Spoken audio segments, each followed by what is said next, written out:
It's good of you to come back. Thank you very much. And of course, you and I together are wishing and hunger for God's blessing in these moments together. We're talking and thinking about, reflecting on prayer as part of the Christian experience and response to God. Yes?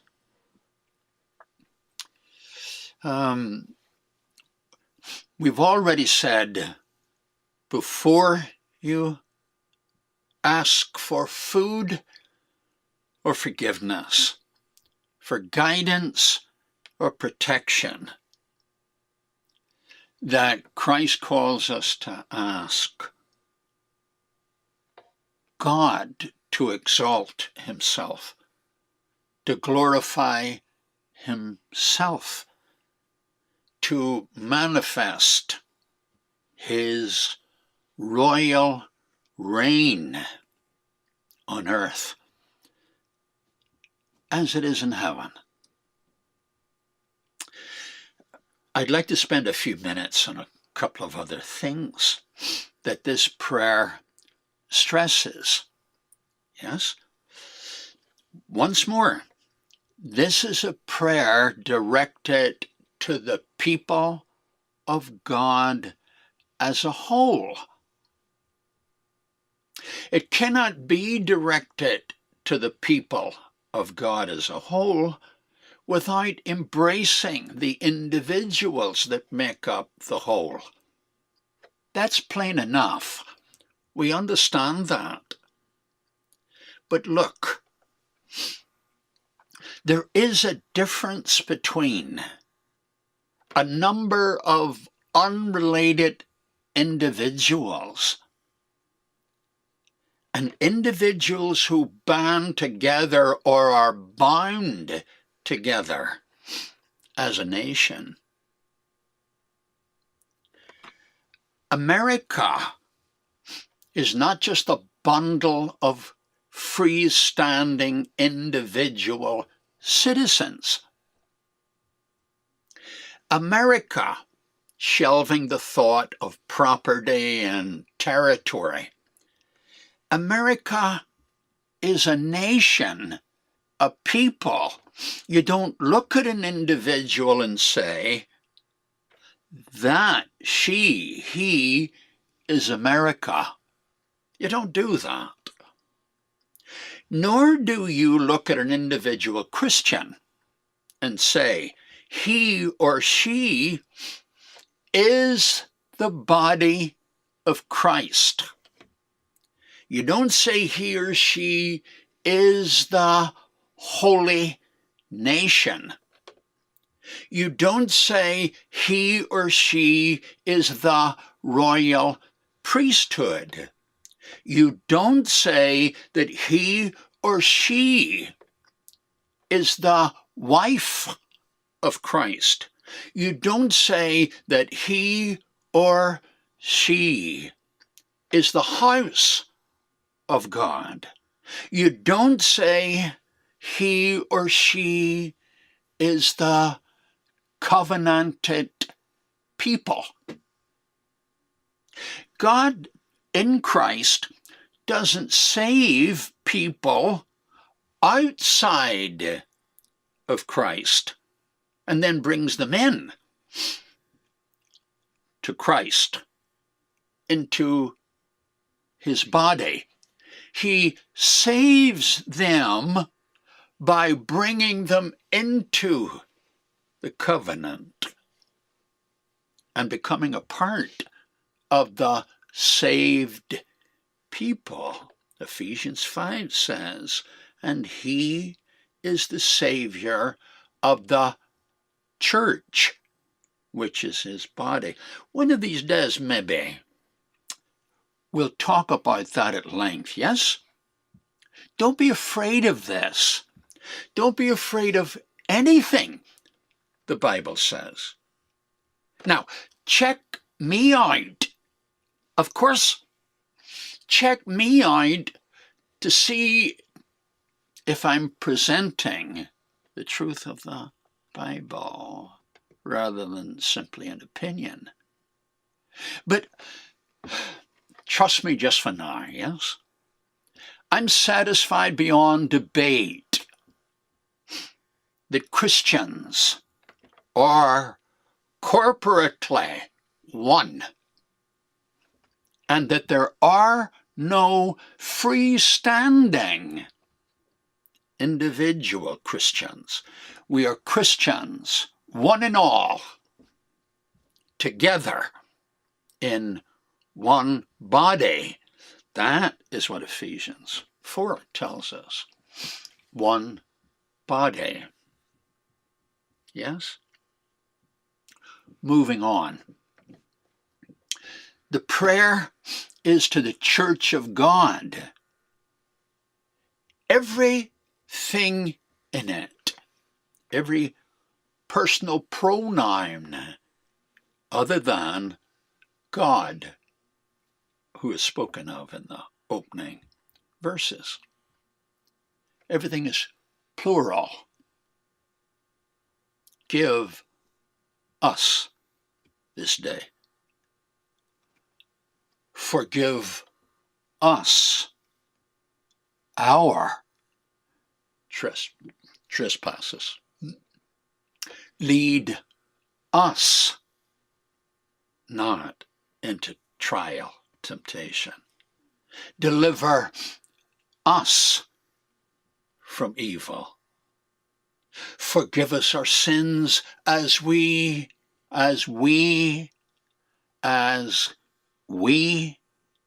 forgive others. All right. I'll say something about that later. Let me say this about the Lord's Prayer. Notice that it's always and centrally a confession. It's a confession. It's something we confess. We're glad to confess it. Don't you understand? We confess that God and God alone can provide all we need. We don't say, for example, let the government provide us our food, or we will provide our own food. We don't say some prime minister or president or king or prince will forgive us our sins.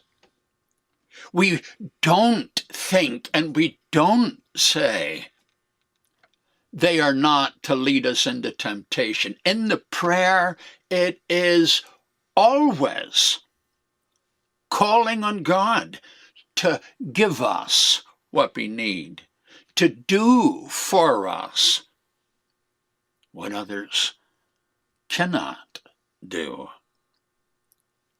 So look, when you and I pray, in the act of praying, when the church gathers together in congregations and they pray, whatever else they say, the very act of speaking to the Holy Father, the act itself is a confession. What is it? We must go to Him. He alone can do what we need done for us. He alone we praise because He alone provides, and we speak to Him because it is our conviction that only He can provide. You hear that all the way through the Bible, don't you see? And when Jesus tells His church, how to pray, it isn't something brand new. He's telling us to pray in keeping with the narrative of God all the way through the scriptures. Let me illustrate. God says in Revelation 20 and in Deuteronomy 5, remember the Sabbath day to keep it holy. In it, you are not to work. Not you, not your family, not your servants, men or women, not even your animals are to work. Shrewd people would say, well, I'm not working, it's just my ox or my donkey. God won't let that happen. He says, not even your animals. Keep the Sabbath, that your donkeys may have rest as well as you. Isn't that amazing? What's the background to all of that? What's the background to all of that? Deuteronomy 5:15 gives it to us. 14 and 15. He said, I want you to remember that you were slaves in the land of Egypt, and I delivered you. And that's why I give you the Sabbath. Do you remember you? That is the nation, the people he's now speaking to in Exodus 20 are no longer in captivity and enslaved. They're out and free now. And he says to them, you remember you were slaves. And the generation following Moses and the generation following that, they're still the same nation. They're still the same people. And the commandment to keep the Sabbath day holy is to them. You were slaves, but there were many born. I mean, they hadn't been in slavery. But they were the nation that had been enslaved. There's continuity, don't you see? It's not just about individuals. It's about the corporate whole.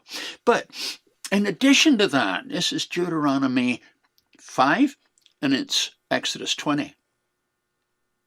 He says, I want you to keep the Sabbath day. That's the seventh day.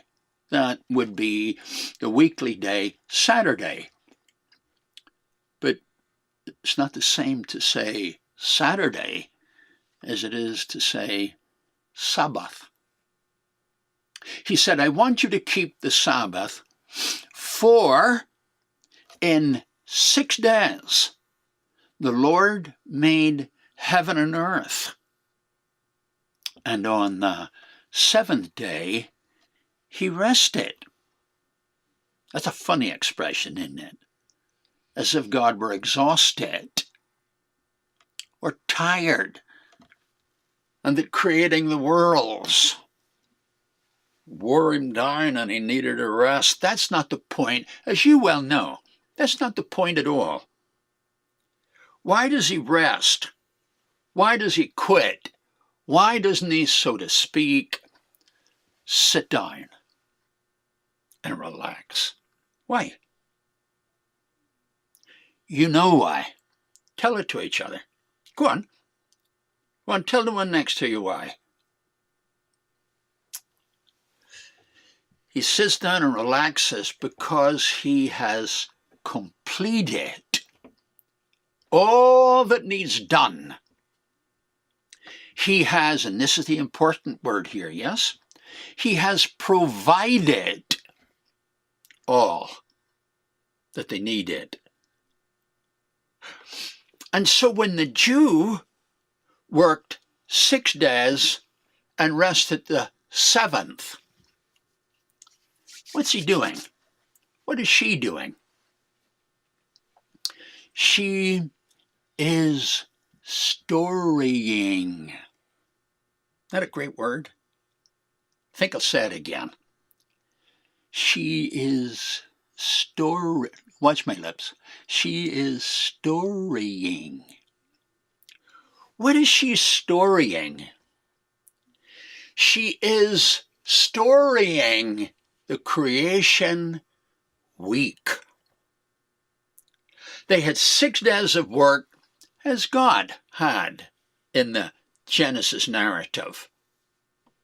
They have a day when they don't work, they sit down and rest, just as God did. And why do they sit and rest? Their resting is a confession. A confession of what? That God is not only the creator, but the provider of all that is needed. What was it in Genesis chapter 1 that he did? Well, he created waters above the earth and under the earth.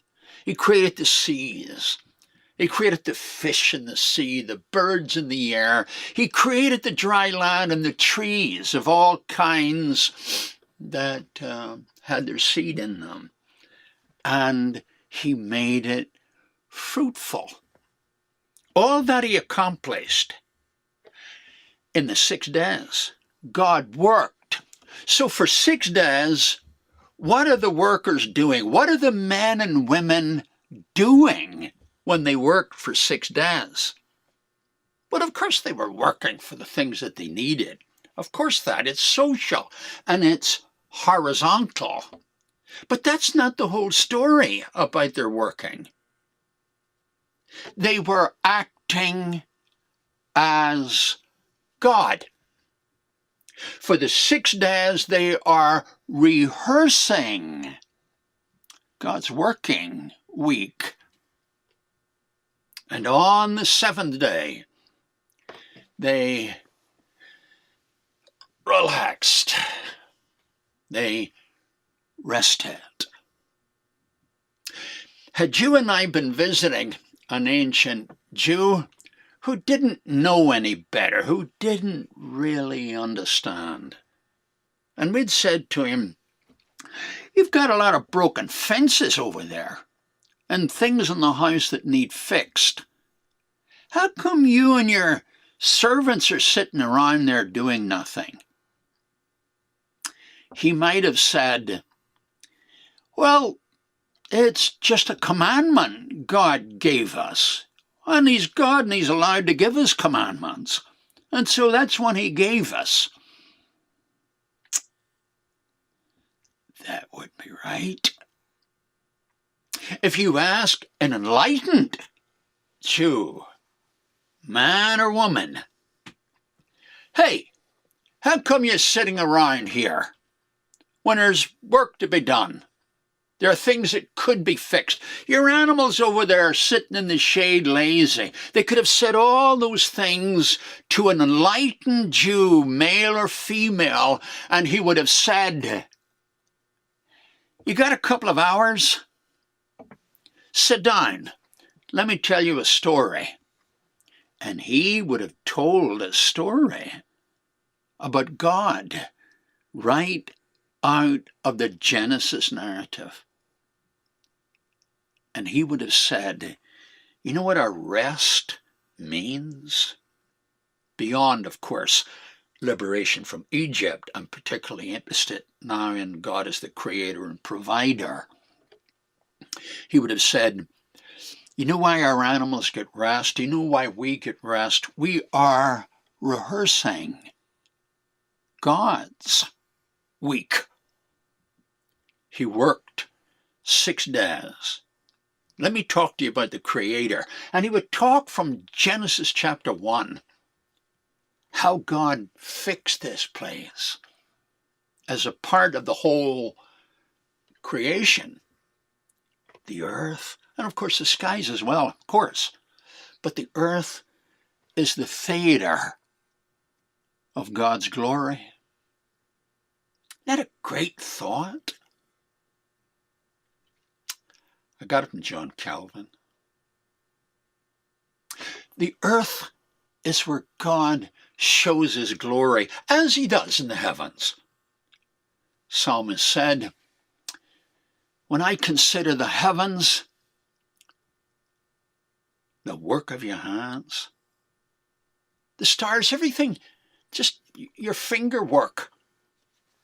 And then in Psalm 8, he says, one psalmist says, the heavens declare the glory of God. The skies show his handiwork. This enlightened Jew, when you said to him, explain to me the Sabbath. Why are you fellas not working? Among the many things he would say this. We do this to honor God. We do this because God, in 6 days, according to the Genesis narrative, in 6 days, he worked and we work. And on the 7th day, having done all that he needed to do and provided everything, looked at it and said, that's enough. It's done. And it's good. He sat down and just relaxed and looked at the creation and loved it. And on the 7th day, that's precisely what we do. The story of God's provision, the truth that God is the ultimate and adequate provider, is what is heralded throughout the Lord's Prayer. They didn't go to Zeus. They no longer went to Baal. The early church didn't go to any of these gods, Greek or Roman names. Never went to any of those. The first thing they did was they said to God, you are the one. And then they said, in a confessional way. And you must hear a church of God, a congregation of God's people. I'm one of those who thinks that the congregations of God's people should every Sunday pray together the Lord's Prayer. Is there anything better than that? When they said, you are number one, they then confessed that he and he alone is the one who should be approached to say, give us what we need to stay alive. Give us our food, our bread for each day. Oh, give us forgiveness, for we, as your people, need forgiveness. And then they say, in a confessional way, you and you alone can understand who and what we are. So we ask you, lead us not into trial or temptation. A little bit about that later. But confessional, deliver us from the evil one. The text can be rendered from evil or the evil one. The Greek text allows either. And since the text allows either, it's probably good that we think of both. Deliver us from evil, or deliver us from the evil one. It's best, I think, for us to say, deliver us from evil and from the evil one. Yes? Forgive us our trespasses. Lead us not into temptation. Deliver us from evil and the evil one, because, once more, yours is the sovereign dominion. Yours is the royal reign. Yours is the power and the kingdom, forever and ever. Not for a day, not for a generation, not for a century. It has always been true. It now is true. And it will always be true that God is the King of all kings and King of all creation. All of this is being confessed in the prayer. Would you remember this? That when you pray this prayer, that you not only are expressing your love for him, you are confessing that he and he alone provides all the things that we need. What does he provide? Give us this day our daily bread. Ooh. This is a confession of great magnitude. When you say, give us this day our daily bread, what do? You sit and wait for it, big steak, lovely corn and all of that on the plate to appear in front of everybody? Yeah. Do you expect it to float down out of the ceiling? No. Where does it come from? You know where it comes from. In order for God to answer the prayer, give us this day our daily bread, he must provide sunshine, rain, earth, soil, seed, crops, farmers, transportation from the farmer to the mills so that it becomes edible. Then from the mills, transportation to the retailers who will market it. An economic structure under which and in and through which we can earn money to buy the food.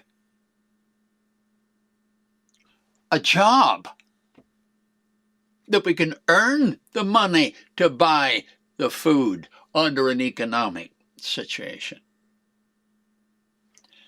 The health to maintain a job, to earn the money, to buy the food that came to the retailer from the mills, from the farmer, from the ground, all of that.